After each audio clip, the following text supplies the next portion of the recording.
মাহফিলের দ্বারা কি ফায়দা? আপনি বাজারে বা সংসারে যখন যেখানে থাকেন কর্মব্যস্ততার কারণে পরকালের কথা আমরা ভুলে যাই। কবরের সামনে দিয়া বাজার থেকে হেঁটে যাই, কিন্তু কবর আমার শেষ ঠিকানা সেই কথাটাও ভুলে যাই। ঠিক না বেঠিক বলেন? চার দোকানে বসলে আড্ডাবাজিতে লিপ্ত হলে তো সকল মুসলমানদের বিরুদ্ধে গীবত শেখায়েত পরনিন্দা মুখের মধ্যে ফেনা ওঠে। কবর, হাসর, মিজান, ফুলসিরাত, পরকালের কথা আকসার মুসলমান একেবারেই ভুলে যায়।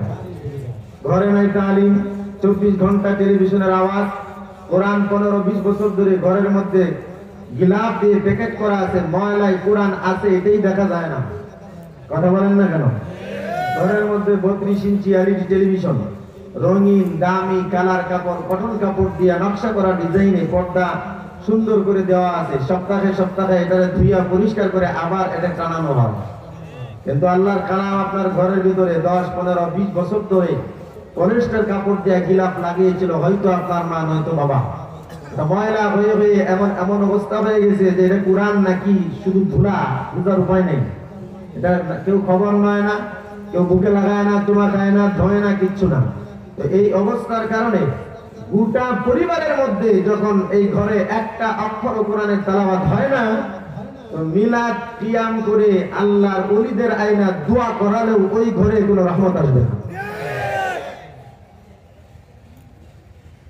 কোরআন এমন এক আজীব কিতাব আল্লাহ তাআলা দিয়েছেন আমাদেরকে, মুজিজাওয়ালা, যার সংস্পর্শে আসলে দুনিয়ার সব থেকে বড় বড় জালেম সন্ত্রাসী পর্যন্ত কোরআনের ছোঁয়ায় আইসা আল্লাহ ওয়ালা হয়ে গেছে। ঠিক না ঠিক বলেন? জোরে গান সুবহানাল্লাহ। আল্লাহ পাক রব্বুল আলামিন বলেন, কিতাবুন আনজালনাহু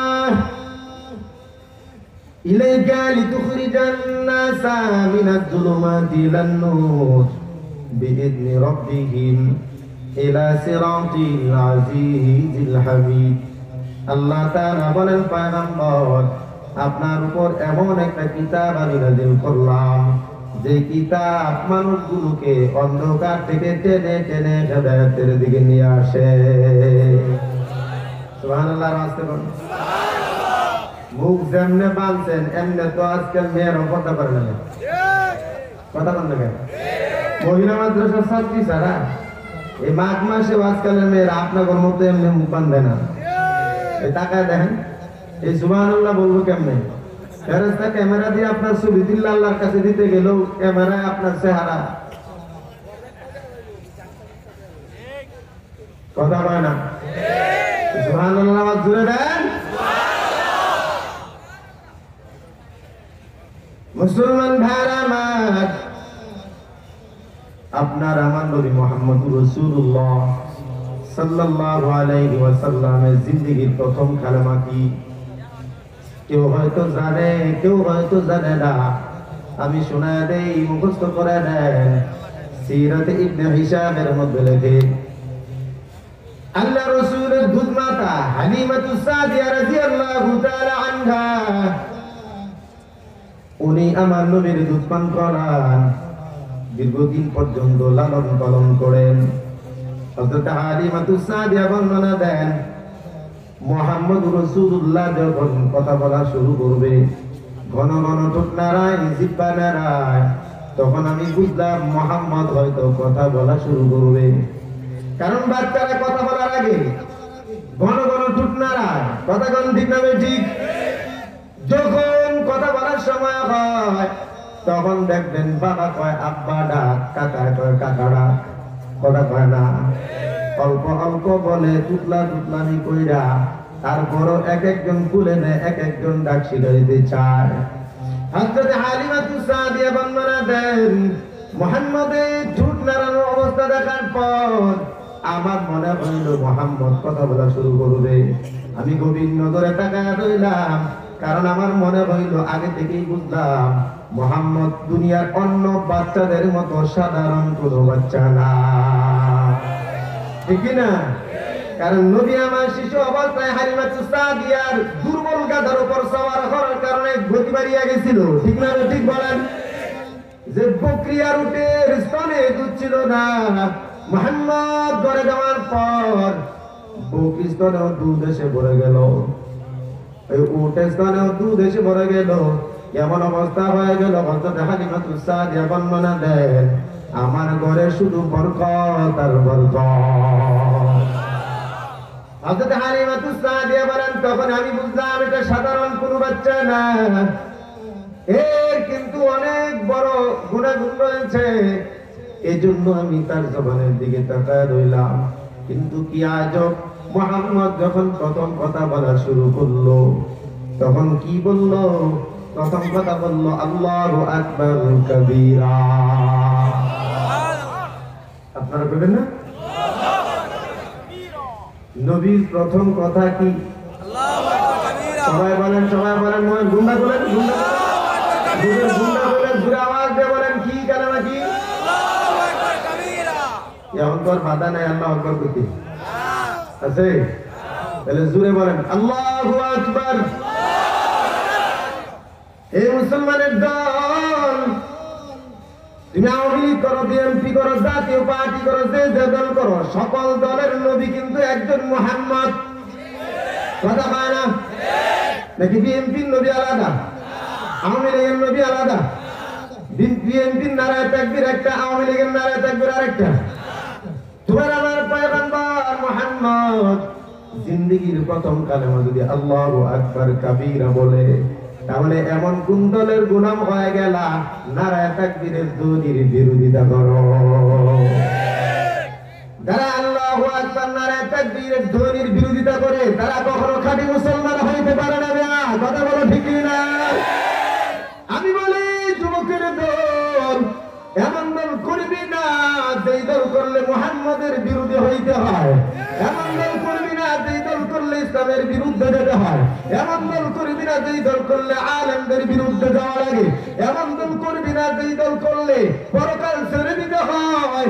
এমন দলের চামচামি না কইরা এমন দলটারে লাঠি দিয়া 3টা তালাক দিয়া দে। কারণ আমরা সবশেষে মুসলমান। কথা কয় না? কবরে গেলে আমাদের যে জব হইব, বিএনপি তো জব কেটে হইব নাকি? আওয়ামী লীগের নাকি আলাদা কিছু জিজ্ঞেস করবে? তো আমরা যে ধর্ম মানি তারপর তো এটা মানলেই যেতে হবে কবরে, যদি জান্নাত চায়, ঠিক না? তো ভাইরা আমার, জিন্দেগীর প্রথম কালেমা বললেন মুহাম্মদ, আল্লাহু আকবার কবীরা। 1 নম্বর কালেমা। নবী আমার 3টা কালেমা পড়ছেন জিন্দেগীর প্রথম। বাবা, দাদা, খালু, মা কারণ আমনে নাই, জিন্দেগীর জবান দিয়ে প্রথম কালেমা বললেন 3টা কালেমা আমার আল্লাহর জন্য। 2 নম্বর কালেমা হযরত হালিমাতুস সাদিয়া বর্ণনা দেন, মুহাম্মদ 2য় কালেমা যখন পড়লেন তখনও বললেন আলহামদুলিল্লাহি হামদান কাসীরা। আপনারাও কোন আলহামদুলিল্লাহি হামদান কাসীরা। এই প্রশংসা কার? আল্লাহ। জোরে বলেন কার? আল্লাহ। এই সংসদ পর্যন্ত আল্লাহর গুণগান আর প্রশংসা চলবে। কথা বলেন ঠিক না?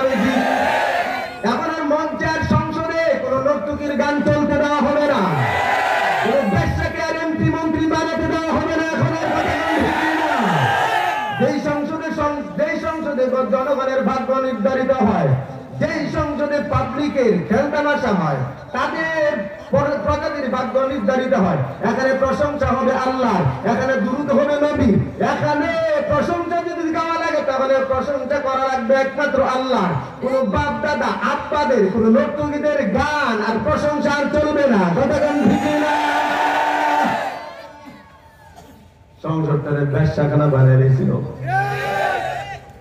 আমরা যদি ওয়াজও কইছি যে মমতাজ এমপি হইতে হইতে, এটা না নর্তকী?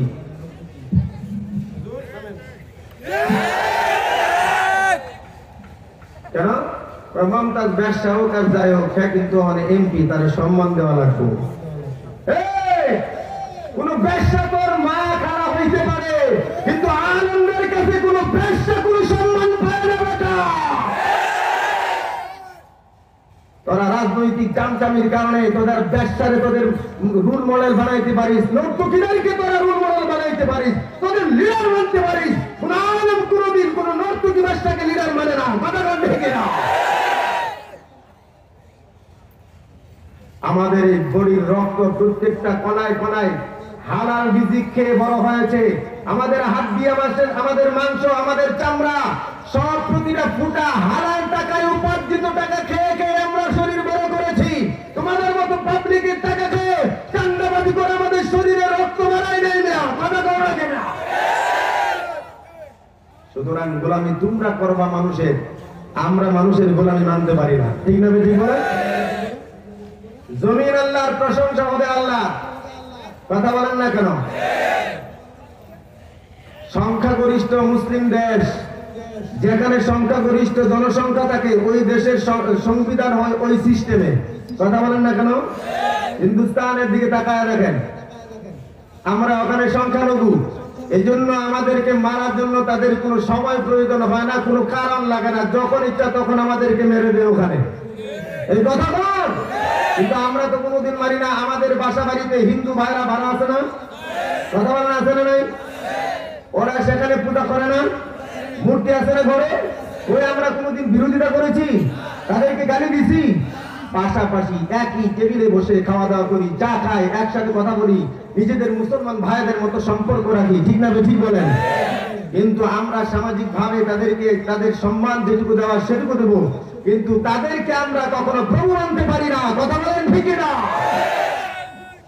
কোরআন এসেছে মানুষের অধিকার ফিরিয়ে দেওয়ার জন্য। ঠিক না ঠিক বলেন? তো মুহাম্মদুর রাসূলুল্লাহ প্রথম কালেমা কি বললেন? 2 নাম্বার আলহামদুলিল্লাহি হামদান কাসীরা। 3 নাম্বার হযরত হালিমাতুস সাদিয়া বলেন মুহাম্মদ 3 নাম্বার কালেমা পড়লেন সুবহানাল্লাহি বুকরাতাও ওয়া আসীলা। বলেন সুবহানাল্লাহি বুকরাতাও ওয়া আসীলা। মুহাম্মদ 3 নাম্বার কালেমা বললেন। এখন আমার কথার জবাব দেন, পয়গম্বর মুহাম্মদ যখন একেবারে শিশু প্রথম কথা বলা শুরু করলো, উনি প্রথমেই 3টা কালেমা জবান দিয়ে উচ্চারণ করলেন, 3টাই হলো মৌলিকের জন্য। কথা ঠিক না? হে মুসলমানের দল, তুমি যদি পয়গম্বর মুহাম্মদকে প্রকৃততে যদি নবী মানো, তাহলে তোমার রোল মডেল হবে পয়গম্বর মুহাম্মদ। কথা বলা, তুমি তার আদর্শ অনুযায়ী জীবন যাপন করবা। রান্নাঘর থেকে নিয়ে রাষ্ট্রীয় সংসদ পর্যন্ত মুহাম্মদের আদর্শ মানা লাগবে। কিছু মানবা কিছু মানবা না, বলবা আমরা শরীয়তে বিশ্বাসী না। তোমার মতো কাপুরুষ মুসলমান দিয়া ইসলামের কোনো ফায়দা হয় না। তো ভাইরা আমার, আল্লাহ পাক বলেন পয়গম্বর আপনাকে এমন একটা কিতাব দিলাম, যে কিতাব এমন ভাবে মানুষগুলোকে অন্ধকার থেকে টেনে টেনে আলোর দিকে নিয়ে আসে। কেমন দেখেন, আমার নবী মুহাম্মদ ইসলামের প্রাথমিক জমানায় যখন কালেমার দাওয়াত দেন, কাবার হেরেমের নিকট বসিয়া বসিয়া মুহাম্মদুর রাসূলুল্লাহ কোরআন তেলাওয়াত করেন। ঘরের মধ্যে যখন তেলাওয়াত করতেন, আবু জাহেল, উতবা, সাইবারা ঘরের কোনায় গিয়ে রাতের আধারে তেলাওয়াত শুনতো। তখন তারা মোটামুটি প্ল্যানিং করিয়া চিন্তা করলো, আমরা লিডাররাই যদি মুহাম্মদের তেলাওয়াত শুনি, তাহলে তো পাবলিকরে আর বেরানো যাবে না, চল আর কোরআন শোনা যাবে না, সবাইকে নিষিদ্ধ করে দাও। আল্লাহ বলেন ওয়াকালাল্লাযীনা কাফারু লা তাসমাউ লিহাযাল কুরআন ওয়ালগাউ ফীহি লাআল্লাকুম তাগলিবুন। কাফেররা কয় কোরআন শুনবি না, জোরে জোরে আওয়াজ দে, ওই হুল্লোড় কর, চিৎকার দে, যেন কোরআনের আওয়াজের চাইতে তোদের আওয়াজ বড় হয়ে যায়। আমি এই জন্য বলি, এখনো যারা আলেমদের বিরোধিতা করে, এখনো যারা মাদ্রাসার বিরোধিতা করে, তারা আবু জাহেলের কিন্তু চামচা। কথা ঠিক না? যারা কোরআনের বিরোধিতা করবে, যারা মাদ্রাসার বিরোধিতা করবে, যারা আলেমদের বিরোধিতা করবে, তারা আবু জাহেলের বংশধর হবে। কথা ঠিক না? কোনোভাবেই যখন পারে না, আমার নবীর কিনারা আসার পর নবীর জবান দিয়া কলিজা বারাত দরদ নিয়ে কোরআন তেলাওয়াত শুনলেই মুসলমান হয়ে যায়। এজন্য মক্কার গলিতে গলিতে পুলিশ লাগায় দিছে, পাহারাদার বসায় দেয়, আর বলে যায় মুহাম্মদ নামে নতুন একটা পাগল আসছে, কাবা ঘরের কিনারা আসে, কি জাদু মন্ত্র পড়ে কেউ যাইবা না, কারণ কাছে গেলেই কিন্তু একবার শোনা মাত্রই সে বেঈমান হয়ে যায়। মুহাম্মদের কাছে আসলে বেঈমান হয়ে যায়। তো বেঈমানরা আমার ঘরে কয় বেঈমান, কথা কয় না। নেশাকুর সবাই মনে করে যে নেশাকুর, ঠিক না? ঠিক বলে। চোর সবাই মনে করে চোর, কথা কম না কেন? বাটপার সিটার সবাই মনে করে বাটপার সিটার, ঠিক না? ঠিক বলে। আবু জাহেল কয় মুহাম্মদের কাছে গেলে মানুষ বেঈমান হয়ে যায়। মক্কার অলিতে গলিতে রাস্তার মোড়ে মোড়ে একজন করে পাহারাদার নেই করে দিল, আর বলে দিল মুহাম্মদের কিনারায় যাইবা না। লোকগুলো বলে রাস্তা দিয়া কত পাগল ঘোরাফেরা করে, কেউ তো খবর নেয় না। এটা কেমন আজব পাগল যার জন্য চৌরাস্তার মোড়ে পাহারাদার বসানো লাগছে। সুতরাং এটা সাধারণ কোনো পাগল না, এই পাগলটারে দেখা দরকার, ঠিক না? মানুষগুলো আস্তে আস্তে ধীরে ধীরে সন্তর্পণে পয়গম্বরের কিনারে যাওয়ার পর নবীর আমার পরিবারের দরদ নিয়ে কোরআন তেলাওয়াতের আওয়াজ যখন এই বেঈমানদের কান দিয়া কলিজা পর্যন্ত ঢুকে যায়, তখন তাদের কলিজা থেকে ধীরে ধীরে মুশরিকের অন্ধকার দূর হয়ে যায়। আর চোখ দিয়া পানি শুরু হয়, মুহাম্মদের কিনারায় গিয়ে বসিয়া যায়, আর গভীর মনোযোগ দিয়া আল্লাহর নবীর জবান দিয়া কালামে তেলাওয়াত শুনে চোখ দিয়া পানি ছাড়ে, চোখগুলো কাঁপে, শরীর থরথর করে কাঁপে। আপনার নবী মুহাম্মদুর রাসূলুল্লাহ যখন টের পাইলেন কাউকে যেন দেখা যায় সামনে বসে আছে, আল্লাহর নবী মুহাম্মদ কালামের তেলাওয়াত বন্ধ করিয়া তাকা দেখে অনেকগুলো মুশরিক বসে আছেন, চোখের পানি দিয়া বুক ভিজে ভিজায়। রাসূল আমার জিজ্ঞেস করে, তোমরা কারা, কোত্থেকে আসছো, আর কাঁদোইবা কেন? এবার লোকগুলো জবাব দেয়, আপনি আমাদের একে চিনবেন না, আমরা বহিরাগত লোক, আমরা কাবা তওয়াফ করতে আসছিলাম, কিন্তু রাস্তার মোড়ে মোড়ে আপনার বিরুদ্ধে পাহারাদার লাগানো হয়েছে। আবু জাহেল, উতবা, সাইবা এই লিডাররা ভুল মেসেজ দিয়ে আপনার থেকে মানুষগুলো আলাদা করার জন্য পাহারাদার লাগাইছে। ও মুহাম্মদ, আমরা তো আপনারে চিনি না, জানি না, পাহারাদার না লাগাইলে আপনার নামও হয়তো জানতাম না। ইসলামের আলো নিবানোর জন্য যতই বাধা দেবা ততই কিন্তু আলু ধরে উঠবে না, কথা কোন ঠিক না? যতই পাহারাদারির ব্যবস্থা করবা, যতই বিরুদ্ধাচরণ করবা, ততই ইসলামের আলো আরো বেশি বেশি জ্বলবে, কথা কোন ঠিক না? লোকগুলো ডাক দেয়া কয়, মুহাম্মদ আপনার নাম যদি তারা না বলতো, পাহারাদার যদি না বসাইতো, হয়তো আপনার নামও শুনতাম না, আপনার কাছে আসার সুযোগ হইত না। যখন আসলাম, আসার পর দাঁড়া দাঁড়া আপনার জবান থেকে এমন মায়াবী তেলাওয়াত শোনার পর কলিজার ভিতরে আগুন জ্বলতেছে, চোখ দিয়া পানি ঝরতেছে। ও মুহাম্মদ, কলিজা ভরা দরদের এমন তেলাওয়াত কেন বন্ধ করলেন? আরেকটু শুনান, আপনার তেলাওয়াতে কলিজা ফাটিয়া যায়। নবী আমার সাদা সাদা প্রশ্ন করে, বেশি চালাকের গলায় ধরে একটা কথা আছে না, কথা পায় না? জান্নাতি মানুষ হবে সহজ সরল। জান্নাতি মানুষ কেমন? নিজের যে বেশি বুদ্ধি মনে করে, বুদ্ধিমান শেয়ালের মতো, এই কিন্তু জায়গা জায়গায় ধরা যায়, এই কথা কয় না? আবু বকরের মতো সহজ লোকগুলো জান্নাতে হবে। নবী আবু বকরের দেখায় বলতেন যে আবু বকরের মতো সাদা সিধা মানুষগুলো জান্নাতে হবে, সুবহানাল্লাহ। আর নিজের বেশি অতি চালাক মনে করে শেয়াল পণ্ডিতের মতো, তো জায়গায় জায়গায় মুরগি চুরি করতে গিয়া পাবলিকের বিরানি খায়, কথা কোন ঠিক না?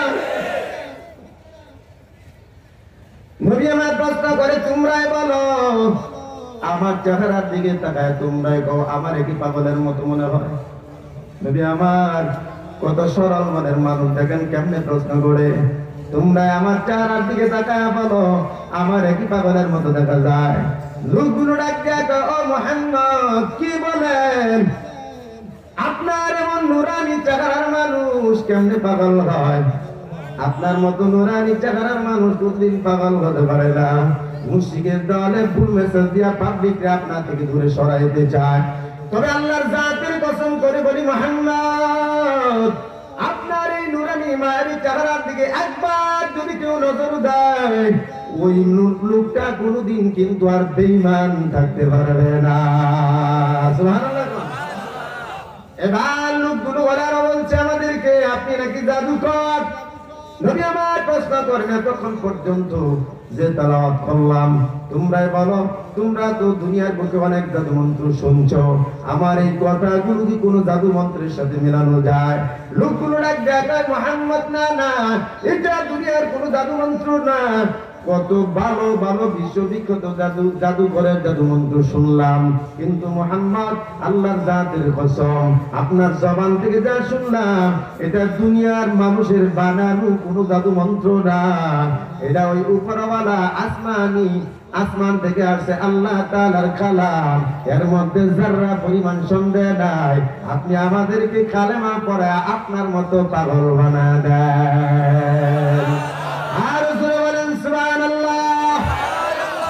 ওই যে আল্লাহ কয়, কিতাবুন আনজালনাহু ইলাইকা লিতুখরিজান নাসা মিনাজ যুলুমাতি ইলান নূর। আল্লাহ বলেন, ও পয়গম্বর, এমন কিতাব আমি আপনার উপর নাযিল করলাম, যে কিতাব মানুষগুলোকে টেনে টেনে হেদায়েতের দিকে বের করে নিয়ে আসে অন্ধকার থেকে। আনছেনি মুশরিকের দল আসছিল, এদেরকে এমন ভাবে আল্লাহর কালাম কান দিয়ে ঢুকিয়া কলিজা পর্যন্ত যাইয়া, কলিজার গুনার অন্ধকার, শিরকের অন্ধকার ধুয়ে মুছে সাফ করে দিয়া কালেমাওয়ালা মুসলমান বানায় দিল। সময় লাগলো না, কথা কয় না। বার আমার হযরত পয়গম্বর মুহাম্মদ কালেমা পড়েন, কালেমার দাওয়াত দেন, কোরআন পড়েন, কোরআনের দাওয়াত দেন। নবীর আমার জবান থেকে যে বান্দা একবার কোরআনের তেলাওয়াত শুনছে, বিশ্ববিখ্যাত জাদুঘরগুলো পর্যন্ত কালেমা পড়ে মুসলমান হয়ে গেছে। আমার নবী একদিন কাবার হারমে আবার তেলাওয়াত করতেছেন, সূরাতুল আবি লাহাব নাযিল হওয়ার পর উম্মে জামিল বড় পাথর নিয়ে আসছে, নবীরা আমার শেষ করে দিবে। কারণ এই সূরার মধ্যে আছে আবু লাহাব আর তার স্ত্রী ধ্বংস হয়ে যাক। এই কথা শোনার পর রাগান্বিত হইয়া বড় পাথর নিয়ে দৌড়া আসছে, মুহাম্মদকে মেরে ফেলবে। লোকেরা জিজ্ঞেস করে, কই দাও, মুহাম্মদের কল্লাকে চূর্ণ বিচূর্ণ করিয়া দিব, আমাদের ধ্বংস চাইয়া তার আল্লাহ তার উপর আয়াত নাযিল করছে। পাশে বসে আছেন আবু বকর। হযরত আবু বকর বলেন, পয়গম্বর, ওই যে দেখা যায় আপনার কাছে আসতেছে আপনারে মারার জন্য। ও পয়গম্বর, পুরুষ মানুষের তরবারিকে মোকাবেলা করতাম, এরা তো নারী মানুষ, এরা তো সহজ হবে না, ধরাও যাবে না। আল্লাহ রাসূল কয়, তুমি চিন্তা করো না, আল্লাহ আমার হেফাজত করবে। নারীরা বড় সেনসিটিভ বিষয়, কথা কয় না। রাস্তা দিয়া যাইবেন, আপনার গায়ে ধাক্কা দিছে, আপনি দেন না, আপনি নির্দোষ। কিন্তু এই মহিলাটা যদি রাস্তার মধ্যে দাঁড়ায় কয়, দেখছস নি দেখা পুরুষ কেমন, ঘরে কি মা বোন নাই, একটা ছেলেও আপনার পক্ষে আসবে না, সত্য মিথ্যা যাচাই করবে না, সব পুরুষগুলো মহিলার কাতারে দাঁড়ায় যাবে, সত্য মিথ্যা যাচাই করবে না, কথা কয় না। হযরত আবু বকর বলেন, পয়গম্বর, কেমনে মোকাবেলা করব? রাসূল আমার কয়, চিন্তা করো না, আমি আল্লাহর কালাম তেলাওয়াত করব, আমার আল্লাহ আমাকে হেফাজত করবেন। এবার উম্মে জামিল নবীর সামনে দাঁড়ায় দাঁড়ায় হযরত আবু বকরকে প্রশ্ন করেন, ও আবু বকর, মুহাম্মদ কই গেল? পালায় গেল নাকি? আসছিলাম মাথা চূর্ণ বিচূর্ণ করে দেওয়ার জন্য, আজকে তার কিসসা খতম করে দিতাম, কিন্তু কই পালাইলো? হযরত আবু বকর একবার উম্মে জামিলের দিকে তাকায়, আরেকবার আমার নবীর চেহারার দিকে তাকায়, আর মুস্কি মুস্কি হাসে। সুবহানাল্লাহ। আপনি লুঙ্গি ধরে যতই টানেন, আল্লাহ যদি কাউরে ইজ্জত দিয়ে উপরে তুলতে চান, তাহলে আপনি লুঙ্গি টানতে টানতে আপনার লুঙ্গি খুলে যাবে, এই লোকের লুঙ্গি কিছু হবে না। বুঝেন নাই? এবার আল্লাহ নবী তেলাওয়াত করতেছেন, কিছুক্ষণ গালিগালাজ করার পর উম্মে জামিল চলে যায় আর বলে, আবু বকর, মনে রাখো, মুহাম্মদ রে বলে দিও, সামনে পাইলে কিন্তু ছাড়বো না। উম্মে জামিল চলে যাওয়ার পর হযরত আবু বকর প্রশ্ন করেন, পয়গম্বর, কি হইল? আমি আপনারা দেখি, উম্মে জামিল আপনারা দেখে না, আপনার সামনে দাঁড়া দাঁড়া আপনার ব্যাপারে আমার প্রশ্ন করে, মুহাম্মদ গেল কই? ও মুহাম্মদ, আমি দেখি, কিন্তু আপনার এক হাত দূরে দাঁড়া আছে উম্মে জামিল, আপনারা দেখে না, কেমনে সম্ভব? আল্লাহ রাসূল মুস্কি হাসি দিয়া কয়, ও আবু বকর, তুমি কি আল্লাহর কালামের আয়াত পড়ো নাই? ওয়া ইযা ক্বারাতাল কুরআন জাআলনা বাইনাকা ওয়া বাইনাল্লাযীনা লা ইউমিনুনা বিল আখিরাতি হিজাবাম মাসতুরা। আল্লাহ তাআলা বলেন, ও পয়গম্বর, আপনি যখন কোরআন তেলাওয়াত করেন, আপনার আমার ওই বেঈমানের মাঝখানে আমি আল্লাহ পর্দা ফালায়া দেই। আর জোরে কোন হয় না আওয়াজ, জোরে কোন না দেই সুবহানাল্লাহ। আপনারা দাঁড়া আছেন কেন? জায়গা নাই? আসেন, ভিতরে আসেন, ভিতরে আসেন। দাঁড়ানোর মধ্যে কি পায় এটা আমি বুঝি না। ভিতরে এসে বসেন প্লিজ, ভিতরে এসে বসেন। তো ভাইরা আমার, একটা উদাহরণ দেই কোরআনের পাওয়ার কেমন, মুজিজা কেমন। মনোযোগ দিয়ে শুনেন। এই যে চেয়ারটাই ধরেন, কত বসি আমরা, দাম কিন্তু কম হলেও 15-20 হাজার টাকা, কথা পায় না। নকশা করা, ডিজাইন করা, ঘরের মধ্যে খাট তো আরো দামি, লাখ টাকার মাল। আবার ঘরের মধ্যে মাত্র 300 টাকার একটা কাঠের রেখাল, এই কাঠের একটা রেখাল মাত্র দাম 300 টাকা। ওই রেখালের মধ্যে আল্লাহর কালাম রাখা হয়। আপনার বেগম বা কেউ যদি আল্লাহর কালাম তেলাওয়াত করার জন্য যদি ওই রেখাল আর কোরআন হাতে নেয়, মনের অজান্তে অনিচ্ছায় যদি হাত থেকে যদি রেখাল পড়ে যায়, দেখবেন লোকটা জিহ্বায় কামড় দেয়, মাথায় হাত মারে, কলিজায় লাগায়, বুকে লাগায়, লাগায় লাগায় সুমা খায় আর পানি ছাড়ে, কথা পায় না। আফসোস করে চোখের পানি ছেড়ে ছেড়ে কান্দে, ডাক দেয়, ও প্রাণের স্বামী আমার, যান হুজুরের কাছে গিয়ে জিজ্ঞেস করেন, আল্লাহর কালামের রেহাল জমিনে পড়ে গেল, বেয়াদবি হয়ে গেছে, কি করলে মাফ হবে, কি কাফারা দিলে আল্লাহ তাআলা মাফ করবেন। আপনি যদি বেগমরে প্রশ্ন করেন, ইয়া কি গাছের কাঠ দিয়া খাট বানাইলাম 50,000 টাকা দাম দিয়া, আর ওই গাছের কাঠ দিয়াই মাত্র 300 টাকার একটা রেখাল, দাম 300 টাকা। ও বেগম, এত নষ্ট করা ডিজাইনের কাঠ, এত দামি কাঠ, এত লাঠি লাগে, বেদা লাগে, কত কিছু হয়, কোনোদিন তো সালাম করলি না, একদিনও তো আফসোস করলি না, দুঃখ করলি না। বেগম জবাব দিয়ে, ও বুকা স্বামী আমার, এই যে 50,000 টাকা দামের খাট, এই খাটের মধ্যে তোমার আমার মতো বেনামাজি নাফরমান ঘুমাই, কথা কোন ঠিক না? আর জোরে বলেন ঠিক না? তোমার মতো আমার মতো নাফরমান গুনাহগার বেনামাজি মৃত্যু ঘুমাই, এজন্য এটার কোনো দাম নাই। কিন্তু আল্লাহর কালামের জাহালের দাম 300 টাকা, মরা কাঠ হলেও ওটার সাথে আল্লাহ তাআলার কালামের ছোঁয়া লাগছে। আল্লাহর কালামের সাথে থাকার কারণে মরা কাঠের 300 টাকার রেহালটার দাম কালামের সমান হয়ে গেছে।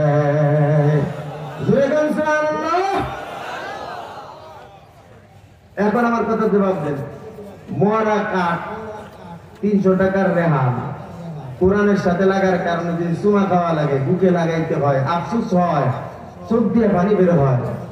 7 বছরের একটা বাচ্চা 3 বছর মেহনত করার পর কলিজার মধ্যে পুরো 30 পারা কোরআন ঢুকায় রয়েছে, তাহলে ওর দামটা কেমন হবে না? কথা কোন ঠিক না? মরা কাঠটারে যদি আল্লাহর কালামের মতো দামি বানায় দেয় ঘষা লাগার কারণে, যে বাচ্চাটা কলিজার মধ্যে আল্লাহর কালাম পুরাটাই ঢুকায় নিল, ওর দাম কতটা হবে এটা আন্দাজ করে নেন। কেমনে কোরআন বলার বিরোধিতা করেন, কথা কোন ঠিক না?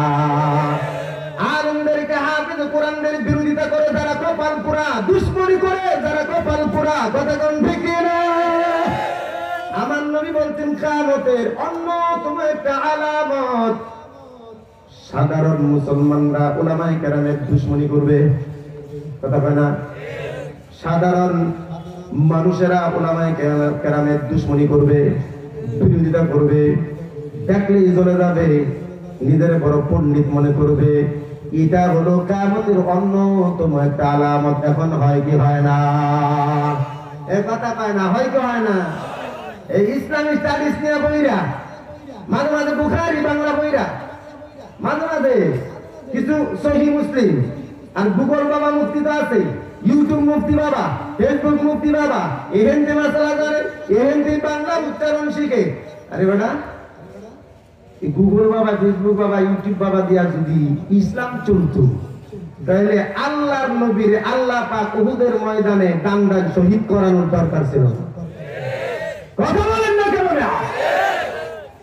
তাইফের ময়দানে 3 বার রক্তে রঞ্জিত অবস্থায় বেহুশ হওয়ার প্রয়োজন ছিল না, ঠিক না? ঠিক বলেন। ও গুগল মুফতি সাহেব, তো ফেসবুক বাবা, ওই ইউটিউব বাবা, এখানে দেখানি মাসলা পায় নিজে পণ্ডিত হয়েছে মুখস্থ। আমি কম জানি, আমি কিছু জানি, তুই ঘোড়ার আন্ডা জানো।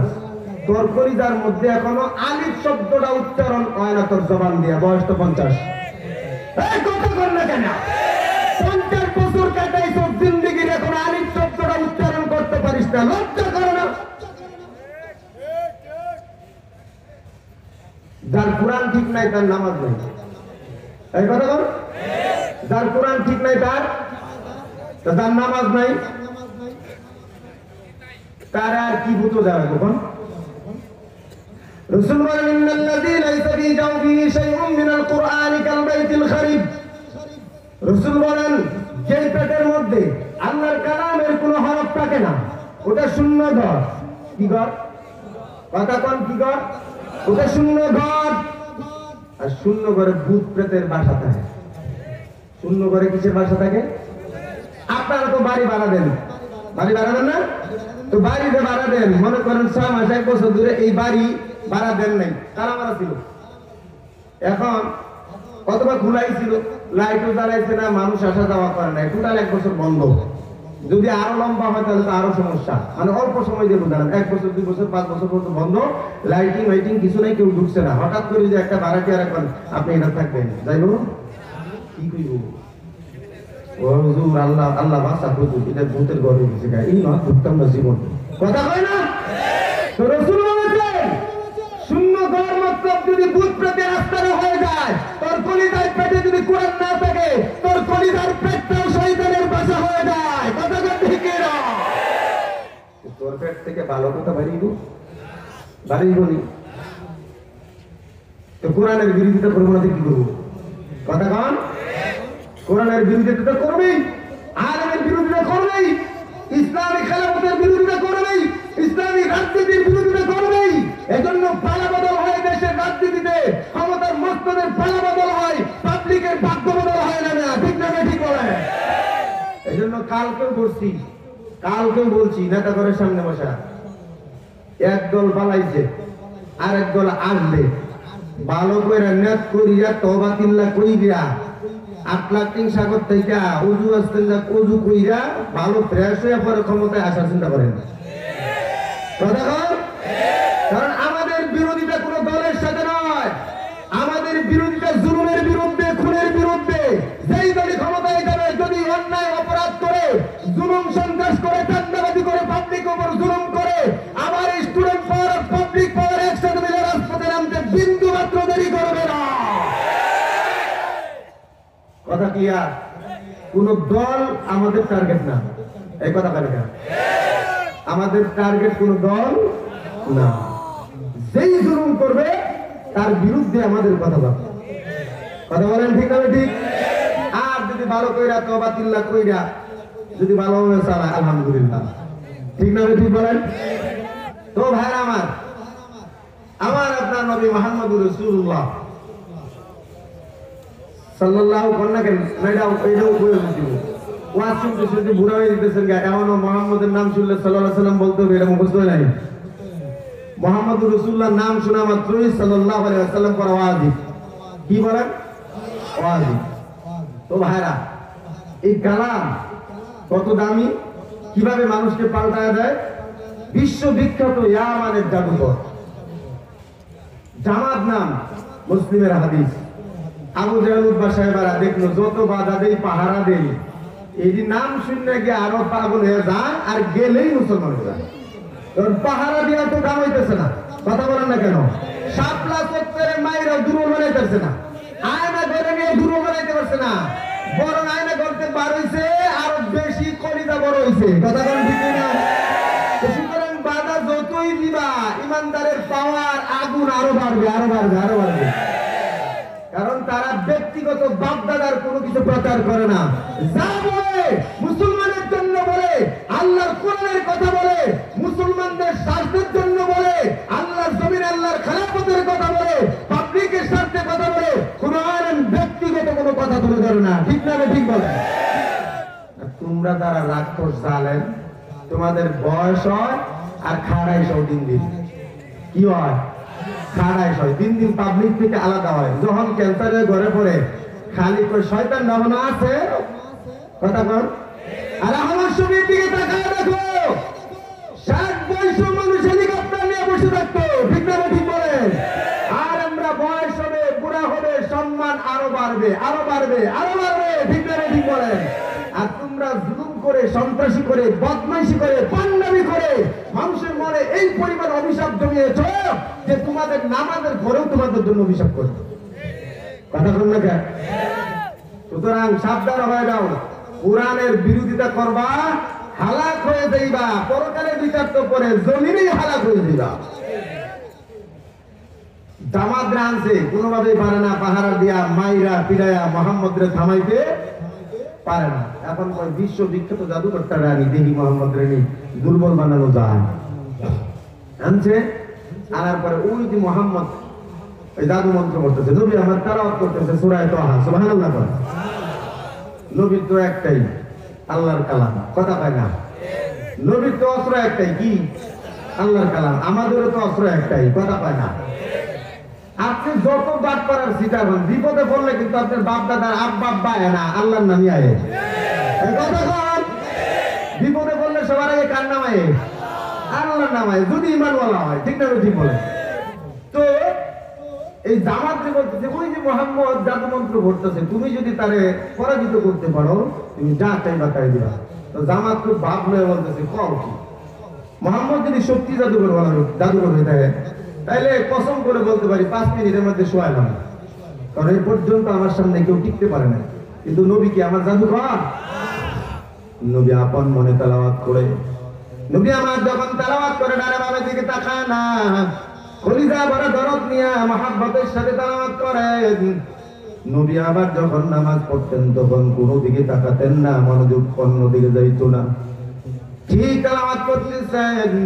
জামাত বড় ভাব নিয়া আল্লাহ নবীর কিনারায় যায়, যতই নবীর কাছে যায় নবীর তেলাওয়াতের আওয়াজ কান দিয়া ঢুকে, যতই কান দিয়া ঢুকে হাঁটার বাপ ভঙ্গি পাল্টে যায়। সুবহানাল্লাহ খান, আরো জোরে খান। মুসলমানের এটা ইমানি পাওয়ার, মুসলমান তেলাওয়াত শুনলে ঘুমে ধরে লাই, কথা গান ঠিক না ঠিক? মুসলমান তেলাওয়াত শুনলে কলিজায় শান্তি আসে, মুসলমান মসজিদে গেলে ঘুম আসে, মুসলমান মাহফিলে গেলে ঘুম আসে। এটা আল্লাহর কালামের পাওয়ার, কথা গান ঠিক কি না? কেউ ঘুমাইতে পারে না, মসজিদে গেলে 5 মিনিটের মধ্যেই ঘুম চলে আসে, কথা গান না? আপনি জিজ্ঞেস করবেন ঘুমান কেন? কত চেষ্টা করি, ট্যাবলেট খাইয়া বাসায় ঘুম হয় না, কি জানি মসজিদ আইলে কি শয়তানে ধরে ঘুমে ধরালায়। ও এটার রহমত রেখা শয়তান।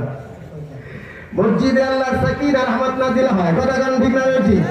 এবার আমার নবীর দরদ মাখা তেলাওয়াত যখন জামাতের কান দিয়া কলিজায় ঢুকে, ভিতর থেকে পরিবর্তন শুরু হচ্ছে, ভিতর থেকে কুফরি অন্ধকার দূর হয়ে যায়, আলো কিন্তু ধীরে ধীরে ফুটে উঠছে, জামাতের হাতের গতি পাল্টে গেল।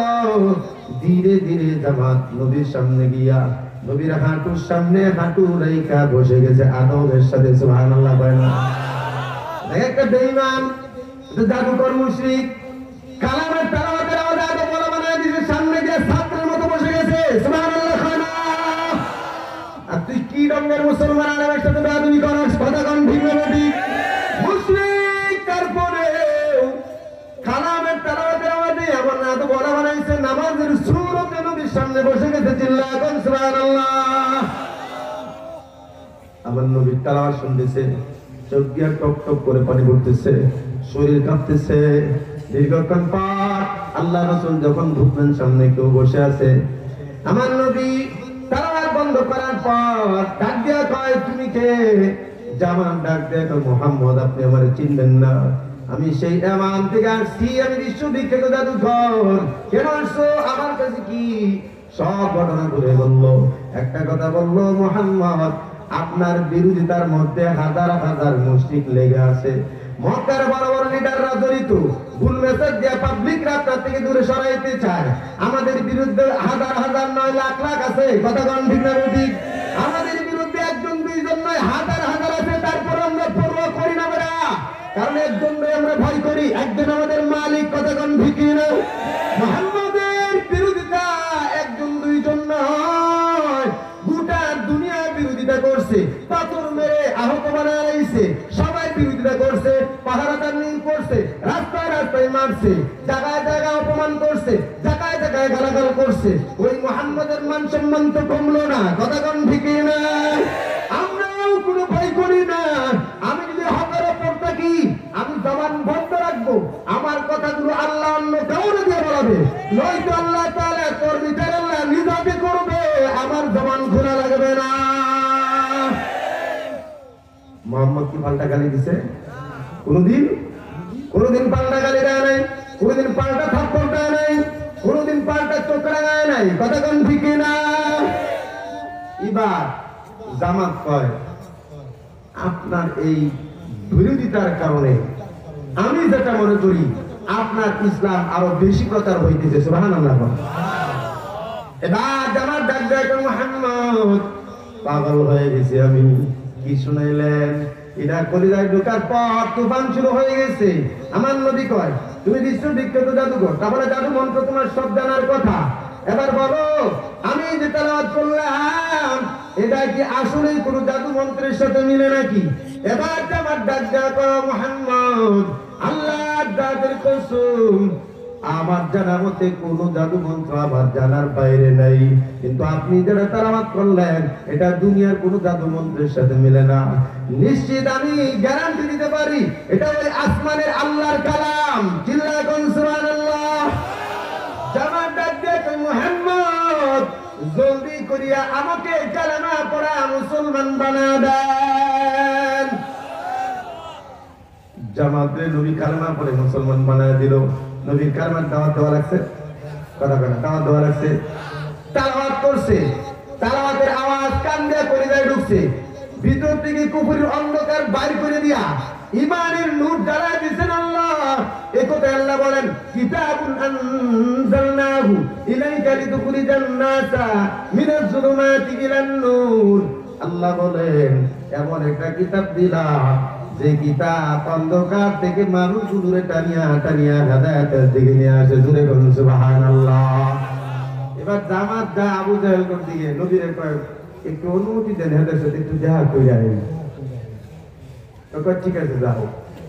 জামাতে যাইতেছে, আগের হাঁটার বাপভঙ্গি আর এখনকার বাপভঙ্গি ঠিক আছে না পরিবর্তন হয়েছে? কারণ মুসলমানের হাঁটার মধ্যে আদব আছে, কথা কয় না?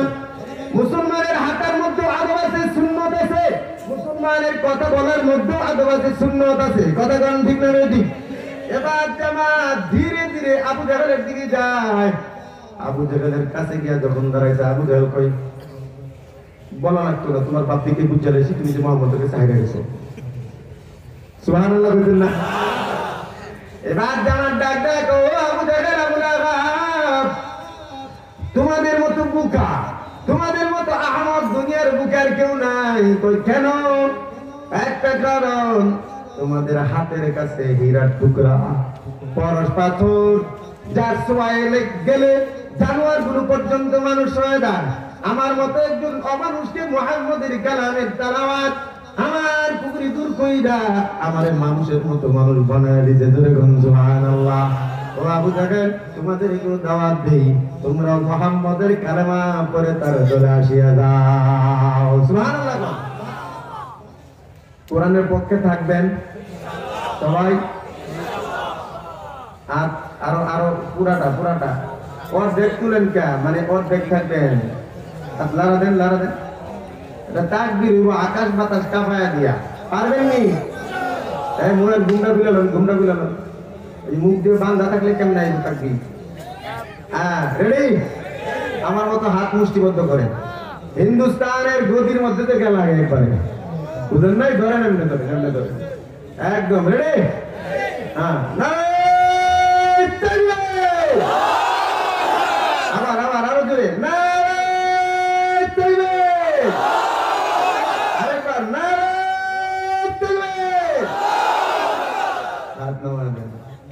তো যদি কোরআনের সাথে থাকি খালি মুখে মুখে থাকলে হবে?